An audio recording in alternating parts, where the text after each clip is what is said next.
This is the last movie that the Russo brothers have done before they start working on the Avengers movies. And unfortunately, this is, I believe, their lowest rated movie ever. Now, I don't necessarily agree with the percent of this movie. I think it was better than what the percent is in terms of the ratings, but that doesn't mean I'm far off from it. So I watched The Electric State a couple days ago at the Toronto premiere at TIFF, and here's my quick spoiler-free review including rating. This movie was okay to me, it lacked a bit of the sauce, the magic, it was a good idea, had more potential, but just wasn't executed in the best way. This movie had a budget of over $300 million, which I believe is the most expensive Netflix movie ever.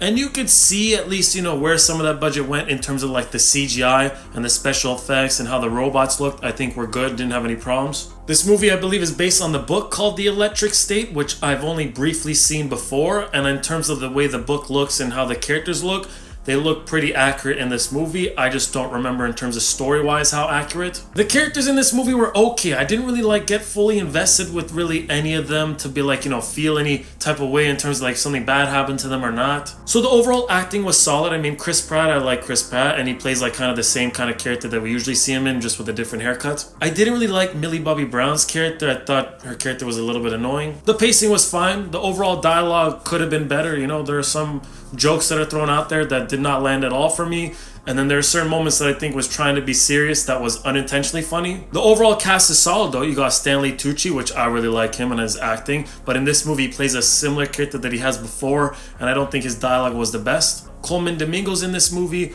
Woody Harrelson voices one of the characters, the Peanut. This movie ended up being a little bit more emotional than I thought. There was one person in the theater that told me after that the person beside them was crying at a couple moments. So if you get invested in the story, then I feel like maybe you'd get a little emotional too. There are certain characters that a lot of us may have already known before watching this movie that I feel like they were underutilized or could have been taken advantage of more. This feels like one of those movies where if you miss the first 30 minutes, you don't need to worry too much, which depending how you view it could be a good or bad thing. I give The Electric State a nice 5.5 out of 10 rating. Would I watch this movie again? I don't think so. Is this movie going to do well on Netflix? Possibly. Streaming can have different results than what movies in terms of people liking it or not. And they got the Netflix star, Millie Bobby Brown. But with the budget that this movie has, I don't think once it releases on Netflix tomorrow, and then when the results come in and that time goes by, that it gets to the point where it would be considered a success. Do you plan on watching this movie? And if you do so, I hope you enjoy it. And after you watch it, let me know. I will say that The Electric State was pretty electric. Ooh.